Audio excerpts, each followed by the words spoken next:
श्री स्वामी समर्थ. जय जय स्वामी समर्थ. भोगीच्या दिवशी चुकून ही खाऊ नका भाजी. आयुष्यभर भोगावे लागतील भोग. नकळत अनेक संकटांचा सामना करावा लागेल. भोगीच्या दिवशी केस धुण्याला जेवढं महत्त्व आहे तेवढंच आपण काय खातो हे सुद्धा तितकंच महत्त्वाचं आहे. त्यामुळे या दिवशी चुकून सुद्धा ही भाजी खाऊ नका. तर कोणती आहे ती भाजी हे जाणून घेऊया. त्यासाठी व्हिडिओ शेवटपर्यंत पहा. येत्या 13 जानेवारीला भोगी आहे.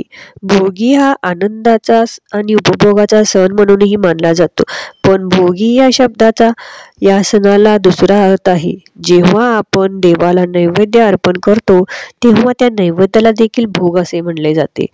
या दिवशी इंद्रदेवाची आठवण काढली जाते. इंद्रदेवाने आपल्या शेतात उदंड पीक पिकावं म्हणून प्रार्थना केली होती अशी मान्यता आहे. ती पीक वर्षानुवर्ष पुढेही विकत राहावी अशी प्रार्थना भोगीच्या दिवशी केली जाते. हिवाळ्याच्या मोसमात सर्व प्रकारच्या भाज्या येतात. शेतातला नवीन बहार आलेला असतो. त्यामुळे थकलेल्या शेतकऱ्यास थोडासा विसावा लागतो. मग या मोसमात शेतकरी भोगीची भाजी आणि तीळ मिश्रित बाजरीच्या भाकरीचा आस्वाद घेत असतात. न खाई भोगी तो सदा रोगी हे आपण नक्कीच ऐकलं असेल. आता ही भोगीची भाजी बनवत असतानाही आपण कोणत्या भाज्या घ्यायच्या आहेत, तसेच कोणत्या भाज्यांचा समावेश चुकूनही करायचा नाही. या भोगीच्या दिवशी जर आपण काही उपाय व काही सेवा केल्या तर त्याचे कित्येक पटीने आपल्याला पुण्यफळ प्राप्त होत असते. पण या दिवशी जर आपल्याकडून काही चूक झाली तर त्याचे दुष्परिणाम देखील आपल्याला भोगावे लागत असतात. आता आपण जाणून बुजून या गोष्टी करत नाही, पण आपल्याला जर काही गोष्टी माहीत नसल्या तर आपल्याकडून या छोट्या छोट्या चुका होतात. तर या भोगीच्या दिवशी कोणत्या चुका करू नये तसेच काय करावे याबद्दल सर्व माहिती आपण आज या व्हिडिओमध्ये जाणून घेणार आहोत. तत्पूर्वी तुम्ही चॅनलवरती नवीन असाल तर चॅनलला लाईक शेअर सबस्क्राईब कमेंट जरूर करा. या भोगीच्या दिवशी आपण सकाळी लवकर उठायचं आहे. अगदी तुम्ही ब्रह्ममुहूर्तावर उठलं तरी चालेल. ब्रह्ममुहूर्तावर आपण जी पूजा करतो सेवा करतो त्याचं फळ कित्येक पटीनं तरी जास्त मिळत असतं. कारण त्यावेळेमध्ये वातावरणामध्ये देखील शांतता असते. त्यावेळी ब्रह्मतत्व जागा असतं. आता या भोगीच्या दिवशी अभंग स्नानाला देखील खूप महत्त्व आहे. आपल्याला या भोगीच्या दिवशी तिळाचं उटणं तयार करायचं आहे. तिळाचं उटणं कसं तयार करायचं ते आपण बघूया. आपण थोडेसे पांढरे तीळ घ्यायचं आहे. पांढरे तीळ अगोदर मिक्सरमधून बारीक करायचं आहे. त्यानंतर त्यामध्ये थोडीशी हळद मिसळायची आहे आणि त्यात थोडंसं दूध मिसळून ते उटणं तयार करायचं आहे. हे उटणं अंघोळ करण्या अगोदर आपल्या शरीराला लावायचं आहे. यामुळे आपल्यामध्ये जी काही नकारात्मकता आहे ती दूर होते अशी मान्यता आहे. आता प्रत्येक ठिकाणची पद्धत ही वेगवेगळी असते. तुमच्याकडे जशी पद्धत असेल तशा पद्धतीने तुम्ही भोगीचा दिवस नक्की साजरा करू शकता. तसेच आता हे उटणं लावून झाल्यानंतर आपण आंघोळीच्या पाण्यामध्ये देखील थोडेसे पांढरे तीळ टाकायचे आहे. तुमच्या घरामध्ये जर गंगाजल असेल तर त्या पाण्यामध्ये 2 थेंब गंगाजलाचं टाकायचं आहे आणि याच पाण्याने आपल्याला आंघोळ करायची आहे. तसेच या दिवशी आपण केसावरून देखील पाणी घ्यायचं आहे. अगदी आपल्या घरातल्या लहान बाळ असो किंवा वृद्ध व्यक्ती असो प्रत्येकाला आंघोळीच्या पाण्यामध्ये पांढरं तीळ त्या दिवशी टाकायचं आहे. तसेच आपण डोक्यावरून केसावरून पाणी देखील घ्यायचं आहे. यामुळे आपल्यामधील नकारात्मकता दूर होते, पण त्याचबरोबर आपलं आजारपण देखील दूर होत असतं. त्यामुळे आंघोळीच्या पाण्यामध्ये तुम्ही या वस्तू जरूर टाकाव्यात. आता आंघोळ झाल्यानंतर या दिवशी शुभ्र रंगाचे वस्त्र परिधान करायचं आहे. आता आपल्याला भोगीची भाजी बनवायची आहे. भोगीची भाजी बनवताना शक्यतो तुम्ही सकाळीच ही भाजी बनवावी, कारण या भाजीचा आपल्याला नैवेद्य देखील दाखवायचा असतो. भोगीच्या भाजीला खेंगट देखील म्हणतात. भोगीच्या सणाच्या दिवशी अनेक भाज्या एकत्र करून केल्या जातात. यामध्ये प्रामुख्याने हरभरा, पावटा, घेवडा, वांगे, गाजर, कांद्याची पात, शेंगदाणा, वाटाणा, चाकवत, फ्लावर आदी भाज्यांचा वापर केला जातो. तसेच या दिवशी चपाती न बनवता प्रामुख्याने बाजरीची भाकरी ही बनवली जाते. बाजरीची भाकरी बनवत असताना त्या बाजरीच्या भाकरीमध्ये थोडेसे पांढरे तीळ टाकायचे असते.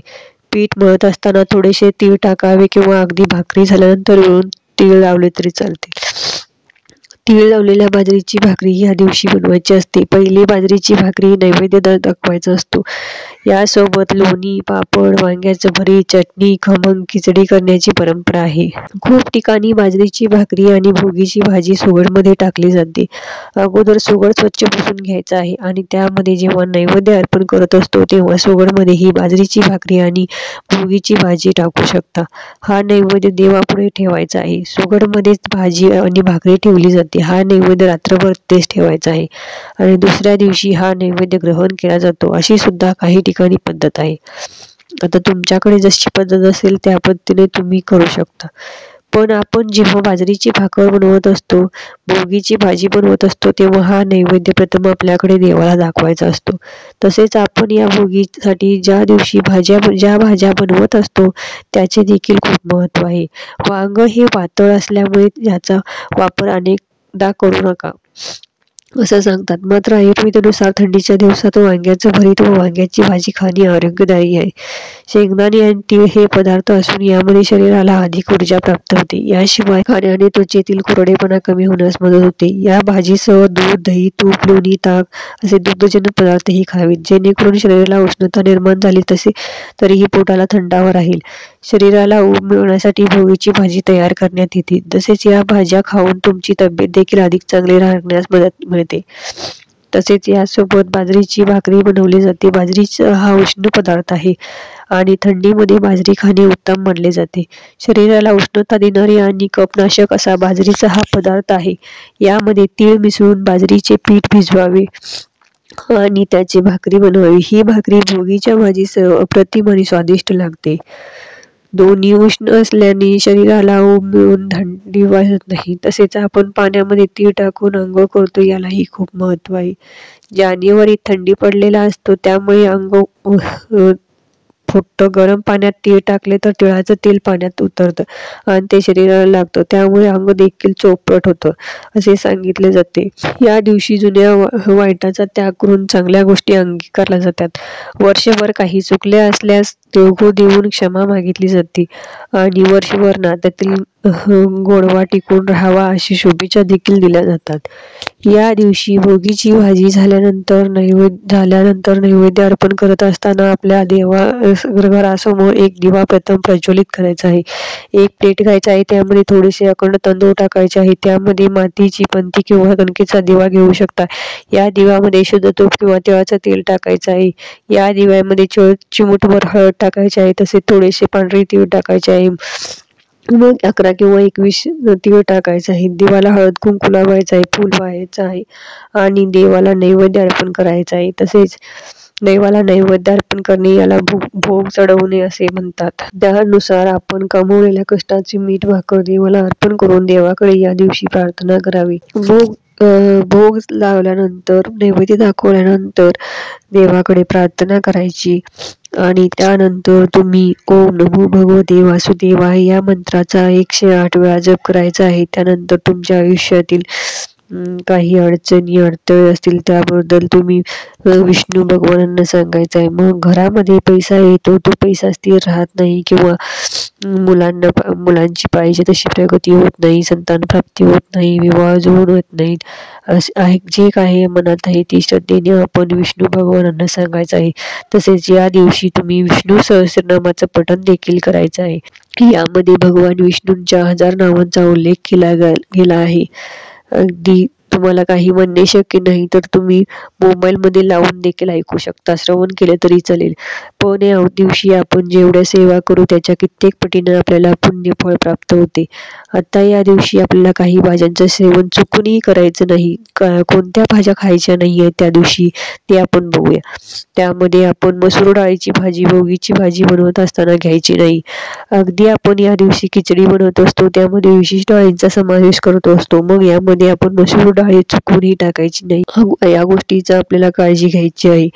या भोगीच्या दिवशी आपण मांसाहार पूर्णपणे वर्ज्य करायचा आहे. अगदी भोगीचा जो अगोदरचा दिवस आहे त्या दिवशी संध्याकाळी देखील मांसाहार पूर्णपणे वर्ज्य करायचा आहे. तसेच भोगीच्या अगोदरच्या संध्याकाळी मसूरच्या डाळीचा वापर चुकूनही करायचा नाही. तुम्हाला जर हा व्हिडिओ आवडल्यास लाईक, शेअर, सबस्क्राईब करा. थँक्यू.